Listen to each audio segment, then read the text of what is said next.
imam dituntut untuk mengeraskan bacaan untuk makmumnya, bukan untuk makmum orang lain. Nah, sekarang karena teknologi, antar satu masjid dengan masjid yang lain hari ini cenderung tidak peduli dengan kaifiat ibadah ini. Sangat banyak hari ini. Karena itulah makanya muncul ide untuk membatasi suara mikrofon. Nah, secara dasarnya atau faktor munculnya ide itu bagus. Bagus sebenarnya. Karena memang tidak sedikit orang-orang yang mengelola masjid hari ini tidak tahu hukum bagaimana mengeraskan bacaan dan mensirkan bacaan. Dan itu sudah sering didiskusikan oleh para ulama. Hukum raf'us saut bil mukabbirati asna as-salah, hukum mengangkat atau mengeraskan suara dengan alat pengeras suara ketika sedang salat. Nah,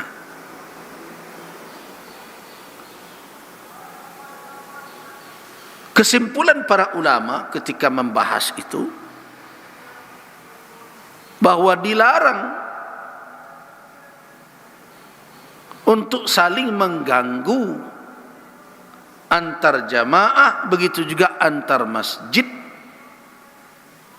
dengan alat pengeras suara itu, sehingga menimbulkan hilangnya kekhusyukan, bahkan menjadi terganggunya konsentrasi imam di dalam membaca ayat. Itu resikonya. Nah, karena itu perbuatan itu mesti dihentikan, tidak bisa dibiarkan. Makanya ketika dahulu saya menolak diaturnya pengeras suara oleh pemerintah, bukan berarti kita menolak esensinya, tapi pengaturan pemerintah itu dengan aturan seperti itu bisa dipergunakan oleh orang-orang yang Islamofobia. Itu makanya kita tolak. Tetapi kita menganjurkan dan berharap internal umat Islam mengatur keharmonisan, mengatur kenyamanan beribadah antar satu dengan lainnya. Nah, tapi sayang sampai hari ini pihak-pihak terkait tidak mau mengkoordinasikan ini. Harusnya saya sudah sampaikan dalam pertemuan pengurus masjid, tapi pengurus masjid tidak menjalankannya. Nah, so kalau ada aturan seperti itu di daerah-daerah yang tingkat pluralitasnya tinggi, bisa terjadi kericuhan dengan alasan tersebut. Ada saja celah nanti. Karena itu sebaiknya umat Islam mengatur dirinya sendiri dalam perkara ini. Nah, apakah dibenarkan satu masjid atau imam mengeraskan bacaan sehingga orang berjamaah di masjid yang lain atau melakukan ibadah atau di dalam satu masjid, seseorang berzikir dengan mengangkat suara sekeras-kerasnya, sedangkan di bagian lain dari masjid itu orang sedang membaca Al-Quran atau melakukan ibadah pula? Atau bisakah seseorang karena kerinduannya ingin memperdengarkan Al-Quran, jam 3 malam sudah dia bunyikan kaset mengaji Al-Quran dengan alasan untuk mensyiarkan. Apakah hal yang seperti itu benar menurut pandangan syarak? Nah, perlu dipertimbangkan, dibaca dengan tenang dalil-dalil yang dikemukakan oleh ulama. Yang pertama adalah firman Allah dalam suratul Isra tadi, wala tajhar bi salatika, jangan kamu menjaharkan salatmu, wala tukhafit biha, dan jangan pula kamu merendahkannya, wabtaghi baina dzalika sabila, dan carilah antara itu jalan yang berimbang antara keras dengan syirik. Nah, kemudian ada hadis Nabi di dalam riwayat Al-Imam Al-Hakim An-Naisaburi dalam kitab Al-Mustadrak, dan juga Al-Imam Ibn Khuzaimah dalam kitab Sahih beliau dari Abi Qatadah, yaitu Al-Haris Ibn Rib'i. Nabi SAW pada satu kali marra bi Abi Bakrin, lewat dekat Abu Bakar As-Siddiq, yusalli, salat di Abu Bakar, salat Nabi lewat. Yakhfidu min sautihi, dia sembunyikan bacaannya, dia rendahkan. Di Abu Bakar tidak mengeraskan. Wa marra bi Umar, dan lewat pula di dekat Umar. Wa huwa yusalli, dan dia juga sedang salat. Rafi'an sautahu, mengeraskan suaranya. Falamma ijtama'a inda Nabi, tatkala dua orang ini berkumpul di dekat Nabi, ada Abu Bakar, ada Umar. Apa kata Nabi SAW kepada Abu Bakar? Ya Abu Bakar, wahai Abu Bakar, marartu bika wa anta tusalli takhfidu min sautik. Aku melewati engkau sedang salat, engkau menyembunyikan atau merendahkan suaramu. Faqala, apa kata Abu Bakar? Qad asma'tu man najaitu, aku kan sudah memperdengarkan kepada Allah. Man najaitu maknanya kepada yang aku berbisik dengannya. Ya, dia orang salat, yunaji rabbahu, bermunajat dengan Allah. Saya sudah perdengarkan kepada Allah. Faqala, itu alasan Abu Bakar. Kemudian Nabi berkata, marartu bika ya Umar wa anta tarfa'u sautak. Aku melewati engkau Umar, tapi engkau mengeraskan suaramu. Faqala, apa jawaban Umar radhiyallahu an? Ya Rasulullah, ahtasibu bihi uqizul wasnan. Saya berharap dengan mengeraskan pahala itu bisa membangunkan orang-orang yang mengantuk. Ada dalam riwayat lain, atur syaitan, untuk mengusir syaitan supaya jangan menghampir. Apa keputusan Nabi? Faqala li Abi Bakar, Nabi berkata kepada Abu Bakar, irfa' min sautuka syai'an, sedikit angkat suara engkau. Wa qala li Umar, dan kepada Umar Nabi berkata, ikhfid min sautik, turunkan volume suara engkau. Nah, ini jelas sekali begitu petunjuk Nabi sallallahu alaihi wasallam. Orang yang beribadah tidak ada haknya untuk mengeraskan bacaan sehingga dengan alasan, walaupun alasan membangunkan orang tidur dan berbagai macam. Yang ada adalah ambil jalan sedang. La tajhar wa la tukhafid. Itu petunjuk Allah Subhanahu wa taala dan petunjuk Nabi. Nah, bagaimana kalau sampai mengeraskan itu mengganggu orang? Nah, ada sebagian orang yang bertahlil, orang di belakang sedang salat, salat sunnah, kadang ada masbuk. Sibuk dengan ni. Kalau kita jelaskan begini kan tuduhannya nanti kepada ulama yang meluruskan tahlil laranglah. Kau bukan melarang bertahlil, tapi mengingatkan kaifiatnya. Kadang heboh, la ilaha illallah. Orang sedang salat, sebagian sedang membaca Al-Quran, sebagian lagi sedang berzikir, berdoa. Nah, apakah sikap itu tepat? Ada suatu riwayat di dalam Musnad Imam Ahmad ibn Hanbal, kata Imam Suhaib Al-Arnaud, hadis ini sahih sanadnya, dan juga dinukilkan, diikhratkan oleh Al-Imam Ibnu Abi Syaibah dan Imam At-Tabarani dari Abdullah ibn Umar. Kata Abdullah ibn Umar radhiyallahu anhuma, anna an-nabiy sallallahu alaihi wasallam i'takafa. Nabi sallallahu alaihi wasallam beriktikaf wa khataba an-nas. Dalam beriktikaf itu beliau berceramah, berkhutbah kepada orang yang hadir waktu itu. Faqala, apa kata Nabi isi khutbah beliau? Amma inna ahadakum idza qama fi shalah fa innahu yunaj rabbah. Adapun kata Nabi, sesungguhnya seseorang dari kamu apabila berdiri menunaikan salat, maka sesungguhnya dia sedang bermunajat dengan Rabbnya, dengan Tuhannya. Falya'lam ahadukum ma yunaji rabbah.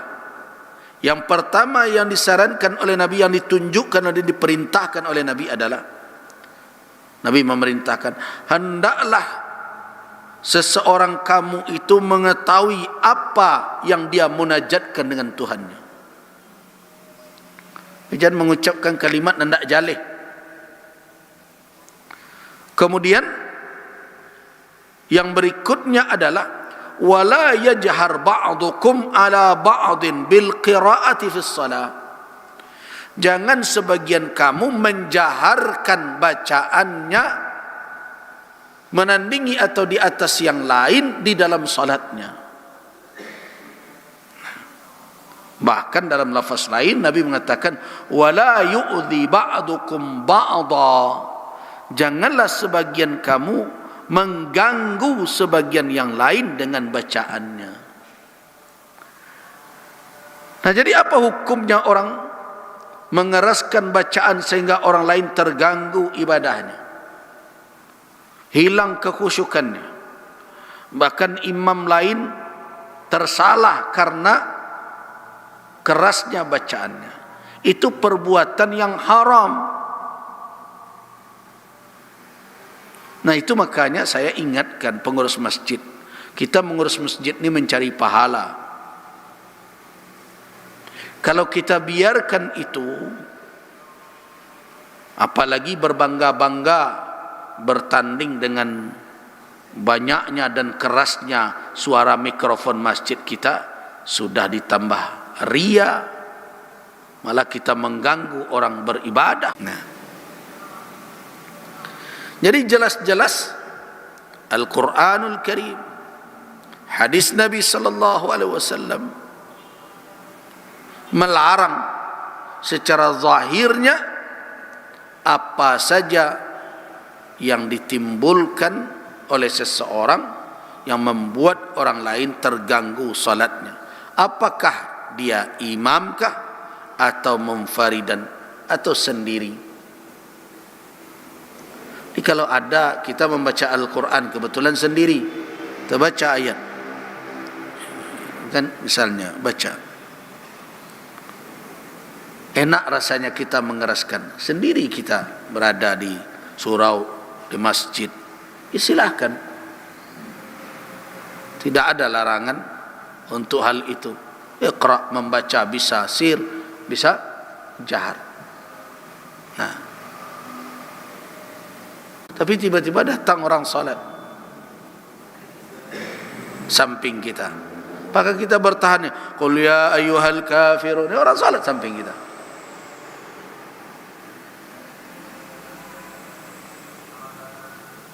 Itu yang dilarang oleh Nabi sallallahu alaihi wasallam, dan itu disampaikan oleh Nabi kepada orang-orang yang i'tikaf bersama beliau.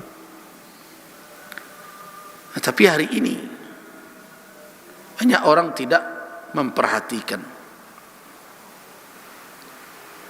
Jadi perlu sebenarnya mengurus masjid itu tidak berdasarkan selera, tapi berdasarkan petunjuk syariat. Pendapat dari banyak ulama sudah mengingatkan itu. Di antaranya adalah kata Imam An-Nawawi rahimahullah, wa ammal athar anis sahabati wat tabi'in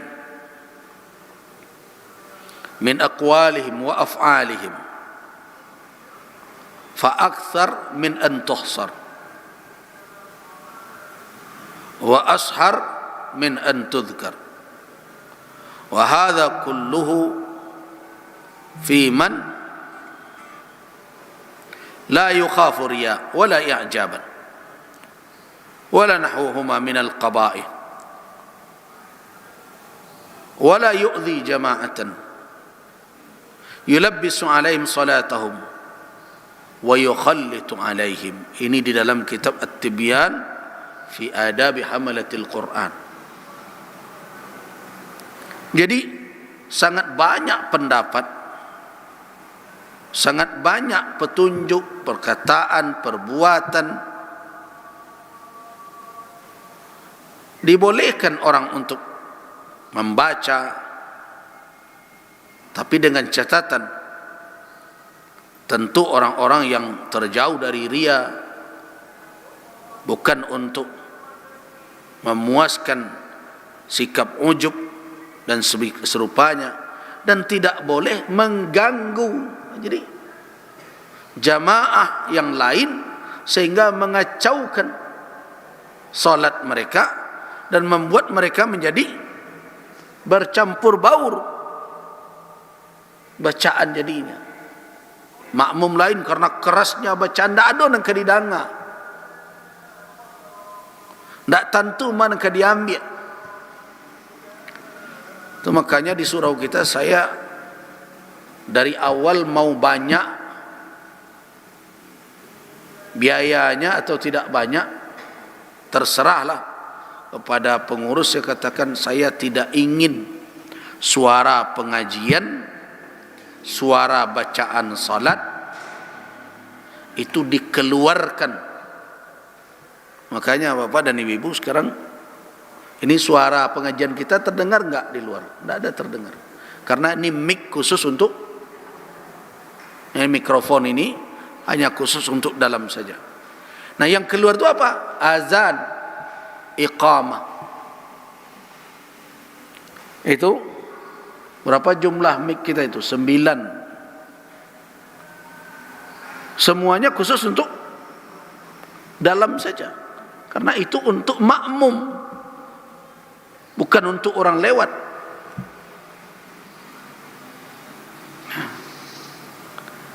Itu Imam An-Nawawi. Coba lihat Al-Imam Ibnul Jauzi rahimahullah.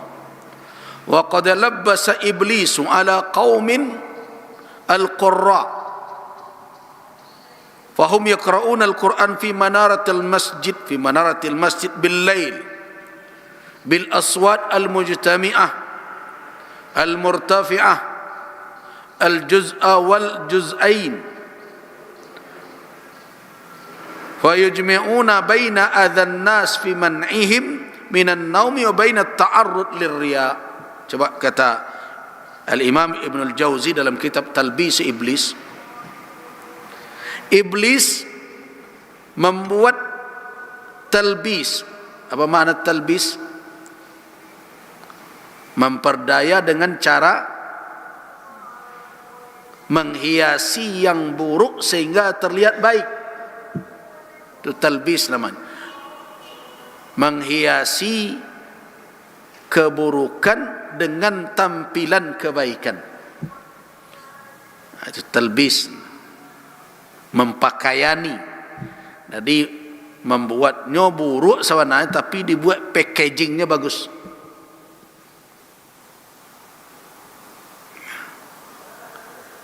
Nah, pencitraan iblis namanya itu. Dibuat tampilannya baik. Nah, salah satu yang digoda dengan cara itu adalah al-qurra, para qari, ahli tilawah, suaranya merdu. Nah, mereka membaca Al-Quran di menara. Waktu itu kan belum ada mikrofon, menara.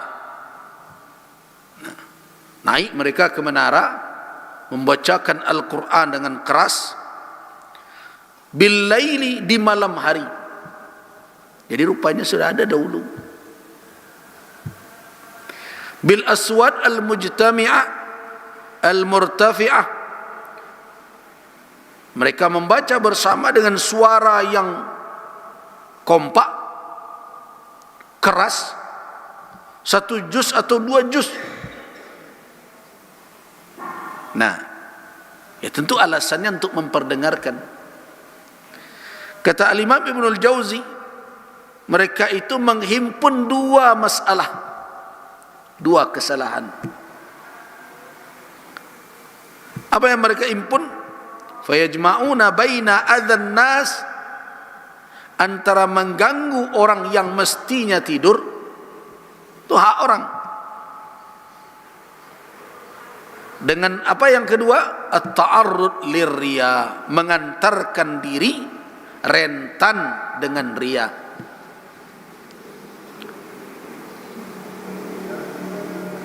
Jadi Ibnul Jauzi rahimahullah mengatakan cara seperti itu mengganggu orang yang semestinya beristirahat atau hak mereka untuk beristirahat dengan mengantarkan diri kepada riya, rentan. Nah, termasuk Ibnu Taimiyah juga mengatakan, man kana yaqra'ul Qur'an wan nas yusalluna tatawuan falaysa lahu an yajhara jahran yusghiluhum bihi. Siapa saja yang membaca Al-Quran sedangkan orang melakukan salat tatawuan, tatawwa, salat walaupun salat sunat,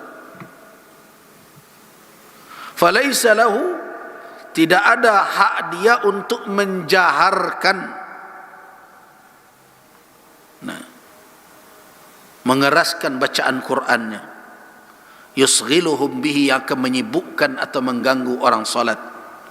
Fa inna an-nabiyya sallallahu alaihi wasallam, sesungguhnya Nabi sallallahu alaihi wasallam, kharaja ala ashabi, pernah keluar menemui sahabat-sahabatnya, wa hum yusalluna fi minas sahar, dan mereka sedang salat di waktu sahur. Faqala, apa kata Nabi sallallahu alaihi wasallam, ya ayyuhan nas, wahai manusia, kullukum yunaji rabbah, setiap kamu bermunajat dengan Tuhannya, fala yajhar ba'dukum ala ba'din fil qira'ah, janganlah satu sama lain saling menjaharkan bacaannya, saling mengeraskan. Nah, saya heran kalau ada pengurus-pengurus masjid yang tak namu mendangai ko sian ke didanganya lagi.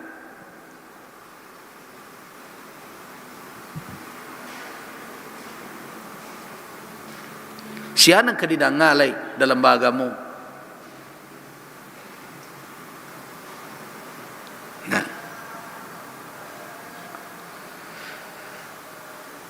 jadi begitu juga dalam Tempat lain beliau menjawab, alhamdulillah, laisa li ahadin an yu'dhiya ahlal masjid atau ahlal salah. Tidak ada hak siapapun mengganggu orang yang di dalam masjid. Begitu juga orang yang sedang salat, awil qiraah, orang yang sedang membaca Al-Quran, awil zikir, atau berzikir, atau berdoa. Nah, atau berdoa, atau apapun ibadah yang memang untuk itu masjid didirikan. Tak ada hak wak mengganggu.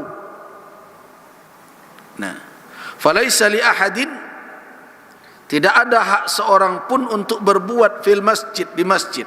Begitu juga ala babihi, di pintunya, atau qariban minhu, atau di dekatnya, ayyusawwisha, untuk mengganggu orang-orang yang melakukan ibadah di dalam masjid itu. Kadang awak kan lalu di muka masjid, nam punya motor nan ngeber bunyinya, brom, klakson, tak ada hak. Nah, jadi karena itu perlu memang umat Islam bisa menertibkan diri sendiri. Kalau tidak nanti orang yang memaksa kita menertibkan. Nah, ketika orang lain membuat aturan, masuklah orang-orang lain yang tidak senang dengan ibadah di masjid. Seadonya larang. Amu jo azan-azan, nyo buat batasan volumenya bakoleh. Itu makanya saya katakan sebaiknya masalah itu diatur oleh internal umat. Nah, cuma kadang sebagian dari umat ini merasa nyo punya hak pula mengatur, padahal aturan yang dibuatnya tu tidak sesuai dengan petunjuk Rasul sallallahu alaihi wasallam. Nah, banyak fatwa-fatwa ulama tentang itu. Jadi alasan syiar, alasan memperdengarkan keindahan, itu tidak bisa menjadi dalil. Maslahat yang seperti itu menghilangkan maslahat yang lebih besar. Kan menghilangkan. Nyo nyaman dek musajik nyo kareh suara mikrofonnya. Tapi sa musajik lah orang tagadu hari nyo ba kira-kira. Nah itu. Nah ini yang perlu difahami. Ini saya sampaikan karena saya hibah orang-orang yang mengurus masjid ini sudah berpayah-payah. Sudah berpayah-payah mengorbankan waktu, tenaga, harta. Tapi kita berbuat sesuatu yang kita anggap mendatangkan pahala, tapi ternyata kita menuai dosa. Karena sesuatu yang dilarang oleh agama berakibat kepada dosa. Karena tidak ada hak kita untuk sampai ke sana. Nah, mudah-mudahan ini bisa dimaklumi oleh setiap orang yang mengurus masjid. Uruslah masjid itu dengan petunjuk syariat. Tidak perlu ego awak dipecalikan. Nah, saya rasa itu untuk pagi ini. InsyaAllah pada pertemuan yang akan datang kita lanjutkan dengan bacaan Al-Fatihah di belakang imam. Allahu a'lam. Waffaqanallahu wa iyyakum lima yuhibbuhu wa yarda. Wa billahi taufiq wal hidayah. Wassalamu alaikum warahmatullahi wabarakatuh.